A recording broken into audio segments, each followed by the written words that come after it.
One girl, one bag, one hell of a price tag.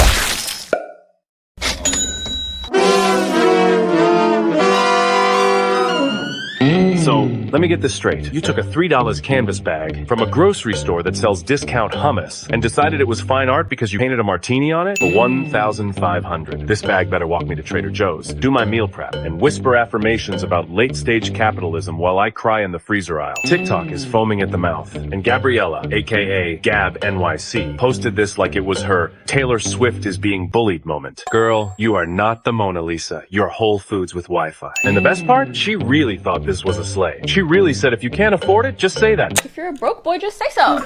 Babe, I can afford it. I just don't want to sell a kidney to fund your overpriced snack sack.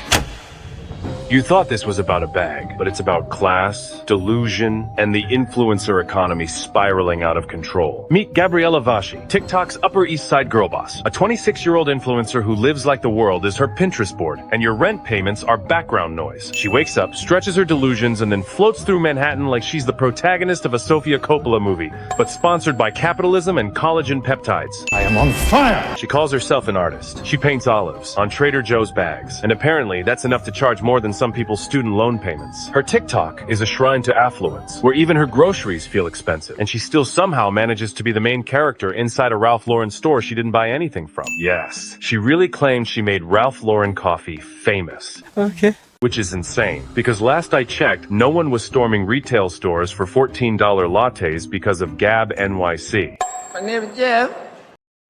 Her vibe? Think Eloise at the plaza if Eloise grew up, got an Instagram manager, and started charging 4 figures for tote bags painted with cocktail emojis. She used to live in West Harlem. You wouldn't know it from her content though, because not once did she showcase the culture, people, or small businesses around her. But she Ubered to brunch in $900 sandals, so go off, queen. This is the face of the controversy. One girl, one bag, $1,500. And a very bold idea that Trader Joe's bags are now fine art. I mean, whatever, I guess. And she really thought the internet was gonna let her cook. April 2025, a girl painted a $3 Trader Joe's bag and told someone it would cost $1,500 to buy it. And just like that, the internet burst into flames. Now let's be clear, this wasn't some glossy corporate launch. This wasn't a pre-order, a drop, or even an Etsy listing. This was Gabriella casually replying to a fan like, yes, this bag costs the same as a used Honda Civic. Interested? I only have like $3.50, so it's hard. Oh, hey!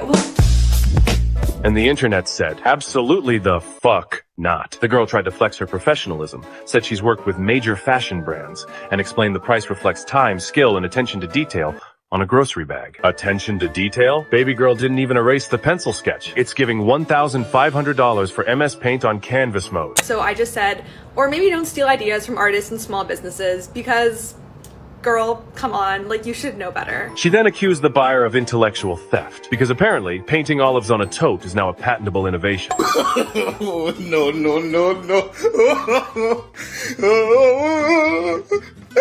TikTok took it personally. Overnight, the martini bag became the new dupe war zone. DIY tote girlies were born. The dupe industrial complex expanded. Gabriella's art? Gentrified by the masses. Introducing the Delulu bag. Inspired by a dream. Crafted with affordable paint. Costs less than your weekly coffee budget. You're welcome. But here's where it gets complicated. While the price is outrageous, Gabriella never actually listed the bags for sale. That $1,500 quote, it was for a gallery-framed piece, not a mass-produced item. She wasn't trying to sell them like hotcakes. Someone literally slid into her DMs and she gave them an art gallery price tag. It wasn't a product, it was a provocation. A rich girl's take on found object art, like Banksy, but make it brunch. But was it art? Or was it a masterclass in influencer delusion? It started with one overpriced tote, but it quickly became something bigger, a class war with canvas handles. TikTok turned into a courtroom, and Gabriella was public enemy number 1. People weren't just mad, they were performing their disgust. Some made jokes, some made their own versions, others staged dramatic readings of her DMs like it was courtroom fan fiction. But then she says, I will just paint the martini and 6 olives myself, thank you.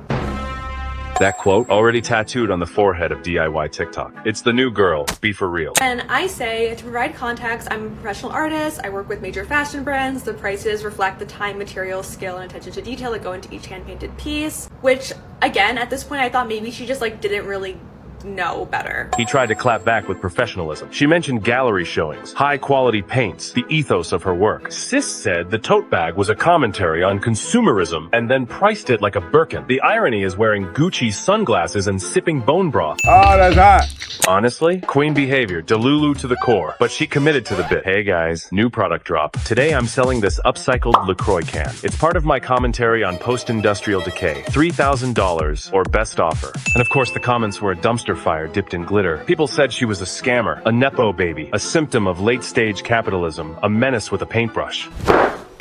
But this is a PSA. Please do not reach out to artists on social media to order their work if you are going to treat them like you're ordering some mass-produced item from Shein or The Gate. I think people have to learn how to treat artists and their work with respect on social media. Gabriella said that with her whole chest. Ma'am, people aren't broke. They just don't want to finance a canvas bag that looks like a cocktail emoji starter pack. TikTok turned her bag into a meme, her art into a debate, and her DMs into a battlefield. But here's the twist.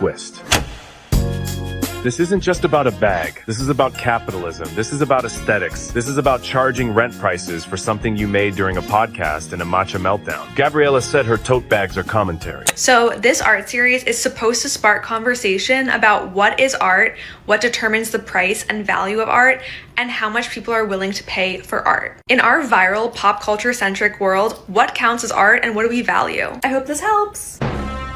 She's reframing objects, challenging assumptions, taking consumer goods and elevating them into something sacred. Right. But is it dumb or is it brilliant? Because here's the thing. People pay ridiculous prices for ridiculous things every single day. This isn't new. It's just niche. And Gabriella's niche happens to be delusional rich girl with a paint set and a vision board. Artists online get torn apart every day. Too expensive, too easy. I could do that myself. And yet people still buy. Because value isn't just materials. It's perception, status, and whatever the hell vibes are. Let's be real. She's not selling these in bulk. The $1,500 bag, it's one-off, framed, and allegedly gallery bound. Most of her actual commissions are $250, $500, which in luxury world is chump change. So was it really a scam? Or just a luxury flex marketed to people who were never meant to buy it in the first place? We're broke. At the end of the day, Gabriella painted olives. The internet painted her as a villain, and we all participated in the greatest art performance of all. Collective outrage is entertainment. So here we are. One girl, one bag, one hell of a price tag, and an internet in flames. Gabriella didn't invent overpriced art. She just had the audacity to sell it in the shape of a Trader Joe's bag and let the internet implode. Is it dumb? Yes. Is it a scam? No. Is it a masterclass in trolling the algorithm and going viral off aesthetic capitalism? Absolutely. In a world full of $3 tote bags, she dared to charge $1,500. She is not selling to you. She is not talking to you. She is not for you. And that's what stings, right? You weren't scammed. You just weren't invited. At the end of the day, she painted olives. You painted yourself as the main character in someone else's price tag. Art is subjective, but the clownery, that's universal. So what do you think? Is Gabriella a misunderstood artist, a luxury scammer, or just the first girl to weaponize Trader Joe's tote bags in an aesthetic war? Drop your takes in the comments, but keep it respectful-ish, or I'll price your opinions at $1,500 and list them on Etsy as performance art. Like, comment, and subscribe for more digital dumpster fires. And if you ever see me selling hand-painted grocery bags for rent money, mind your business. Oh, hey!